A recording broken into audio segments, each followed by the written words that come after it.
Hello friends, कैसे आप सभी। उम्मीद करता हूँ अच्छे होंगे, स्वस्थ होंगे। आज हम करेंगे जो हमारी क्लास 12th है उसकी, जो हमारी पॉलिटिकल साइंस की जो क्लास 12th है, इस बुक का नाम है स्वतंत्र भारत में राजनीति।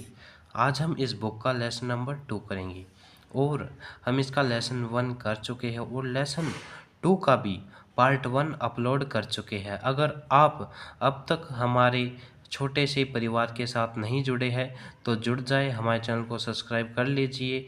हम ऐसे ही हमारे चैनल पर स्टडी की वीडियो अपलोड करते रहते हैं, तो जल्दी से जाकर पहले हमारे चैनल के साथ जुड़ जाइए।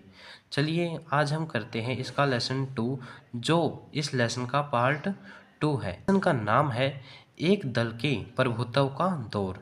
चलिए देखते हैं।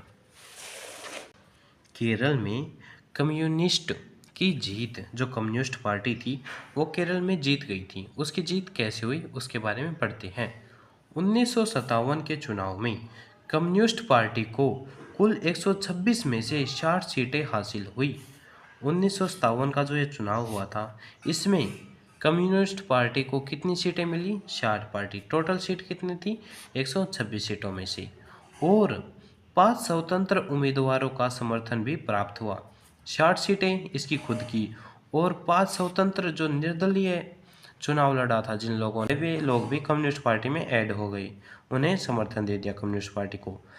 कांग्रेस ने इसके खिलाफ मुक्ति संघर्ष छेड़ दिया। कौन सा आंदोलन चलाया कांग्रेस ने? मुक्ति संघर्ष। कम्युनिस्ट पार्टी क्रांतिकारी तथा प्रगतिशील के वादे करके आई थी। कम्युनिस्ट पार्टी का कहना था, अगर आप हमें सत्ता में लाते हैं तो हम क्या करेंगे? प्रगति करेंगे। ठीक है। 1959 में केंद्र की कांग्रेस सरकार ने संविधान के अनुच्छेद 356 के अंतर्गत केरल की कम्युनिस्ट सरकार को बर्खास्त कर दिया। कौन से अनुच्छेद के तहत? आर्टिकल 356 के अंतर्गत। फिर है सोशलिस्ट पार्टी। सोशलिस्ट पार्टी का गठन खुद कांग्रेस के भीतर 1934 में कब हुआ था? 1934 में युवा नेताओं की टोली ने किया था। वह कांग्रेस को परिवर्तनकामी और समतावादी बनाना चाहते थे। ये किसके तरफदारी थे? समतावादी के। 1948 में कांग्रेस के संविधान में बदलाव के कारण मजबूरन समाजवादियों को सोशलिस्ट पार्टी बनानी पड़ी। इन्होंने अपनी सोशलिस्ट पार्टी कब बनाई? 1948। और जो 1934 है ना, इसमें इसकी शुरुआत हुई थी, नींव रखी गई थी। चुनाव में इसका कहना था, कांग्रेस पूंजीपतियों और जमींदारों की सरकार है। किसकी सरकार है? इस पार्टी का मानना था और ये जनता को कहती थी कि कांग्रेस जमींदारों और जो पूंजीपति हैं उनकी सरकार है, ना कि जो मजदूर है, किसान है, जो पिछड़े लोग हैं उनकी। 1955 में कांग्रेस ने समाजवादी बनावट वाले समाज का लक्ष्य रखा। 1955 में सरकार ने क्या किया? कांग्रेस सरकार ने कि हम समाजवाद पर कार्य करेंगे। हम समाज का लक्ष्य है, समाजवादी बनावट वाले समाज का उन्होंने लक्ष्य रख दिया, जिससे सोशलिस्ट पार्टी कमज़ोर हो गई। ये कमज़ोर क्यों हो गई?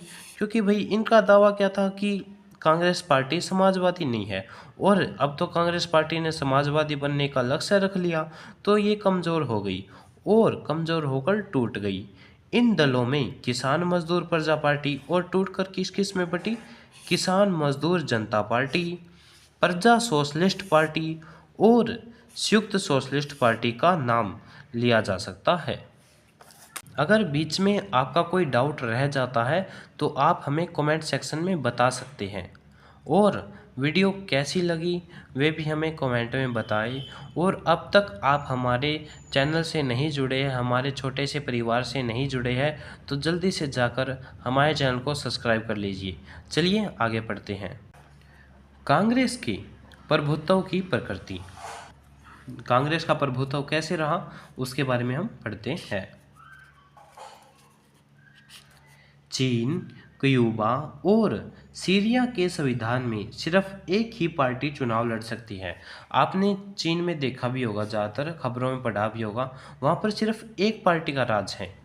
ठीक है। और म्यांमार, बेलारूस और इरिट्रिया में एक पार्टी का प्रभुत्व कानूनी और सैन्य बल से हुआ। वहाँ पर भी जो म्यांमार है, बेलारूस है, इरिट्रिया है, इनमें एक पार्टी का प्रभुत्व तो है, परंतु कैसे है?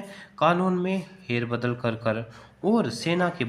लेकिन भारत में अनेक पार्टियों ने लोकतांत्रिक व्यवस्था में चुनाव लड़ा। भारत ने कैसे चुनाव लड़ा है? लोकतांत्रिक व्यवस्था में, मतलब जनता की मर्जी के द्वारा चुने जाते शासक। और कांग्रेस को बहुमत मिला। कौन सी पार्टी को बहुमत मिला? कांग्रेस को। कांग्रेस राष्ट्रीय आंदोलन की अगुवा रही थी। जो राष्ट्र को आज़ाद करने का जो आंदोलन चल रहा था ना, उसमें कांग्रेस के जो नेता थे वे सबसे आगे थे, अगुवा थे। इसलिए इसे राष्ट्रीय आंदोलन का वारिस माना जाता है। कहीं ना कहीं ये देखा जाता है कि जो हमें आज़ादी मिली है वे कांग्रेस पार्टी के कारण मिली है, क्योंकि इसी के नेता सबसे ज़्यादा सक्रिय थे। इसलिए इसे राष्ट्रीय आंदोलन का वारिस माना जाता है। और इन्हीं नेताओं ने चुनाव लड़ा। जो नेता आज़ादी में भागीदार थे, उन्हीं नेताओं ने आगे आके कांग्रेस पार्टी से चुनाव लड़ा। कांग्रेस को इकलौती पार्टी होने का फायदा मिला। और उस समय कोई अन्य पार्टी इतनी चर्चा में नहीं थी, इसलिए इसे इकलौते होने का भी फायदा मिला। PRI इस इंस्टीट्यूशनल रिवॉल्यूशनरी पार्टी को मेक्सिको में 60 साल शासन रहा। कहाँ की बात है ये? मेक्सिको की बात है। पार्टी का नाम क्या है? Institutional revolutionary. ठीक है, कितने साल शासन रहा? 60 साल। इसकी स्थापना 1929 में हुई। स्थापना कब हुई थी? 1929 में। इसे मैक्सिकन क्रांति की विरासत हासिल थी। कौन सी क्रांति? जो मैक्सिकन क्रांति हुई थी उसकी विरासत हासिल थी। PRI में राजनेता और सैनिक नेता, मजदूर, किसान संगठन तथा अनेक राजनीतिक दल शामिल थे। ये सभी इसमें शामिल थे। प्लूटार्को इलियास कैल्स ने इस पर कब्जा जमा लिया। जो इस पार्टी का जो प्रधान था, इसने क्या किया? इस पार्टी पर कब्जा जमा लिया। चुनाव के नियम इस तरह तय किए गए कि PRI की जीत हर बार पक्की हो सके। चुनाव में इसने क्या किया? कानूनों में फेरबदल कर दी, संविधान में, और ऐसा सुनिश्चित कर लिया कि मेरी ही पार्टी हर टाइम जीते, हर बार जीते। आखिरकार सन 2000 में हुए राष्ट्रपति पद के चुनाव में यह पार्टी हार गई। भीमराव रामजी अंबेडकर जी के बारे में आपने बहुत बार सुना होगा और इनके पोस्टर वगैरह भी देखे होंगे। ये बहुत ही सम्मानित व्यक्ति थे, क्योंकि इन्होंने ही हमारा संविधान लिखा था। और इनका जन्म कब हुआ था? 1891। और इनकी मृत्यु कब हुई थी? 1956 में। पिछड़ी जाति और दलित नेता। जो पिछड़ी जाति है, SC ST, इनके और दलितों के, जो गरीब हैं, उनके ये नेता माने जाते हैं। इंडिपेंडेंट लेबर पार्टी के संस्थापक। जो इंडिपेंडेंट लेबर पार्टी है उसकी स्थापना की इन्होंने। शेड्यूल कास्ट फेडरेशन स्थापना। रिपब्लिक पार्टी ऑफ इंडिया के योजनाकार। कौन सी party? Republic party of India. संविधान सभा के प्रारूप समिति के अध्यक्ष। याद रखना, कौन सी समिति? प्रारूप समिति के अध्यक्ष। पहले मंत्रिमंडल में मंत्री भी रह चुके हैं। 1956 में अनुयायियों के साथ बौद्ध धर्म अपनाया। जो डॉक्टर BR अम्बेडकर है, उन्होंने बौद्ध धर्म कब अपनाया? 1956 में। आज हम इस लेसन को यहाँ तक ही पढ़ेंगे। जो हमारा बाकी का ये लेसन बच चुका है, ये हम कल करेंगे।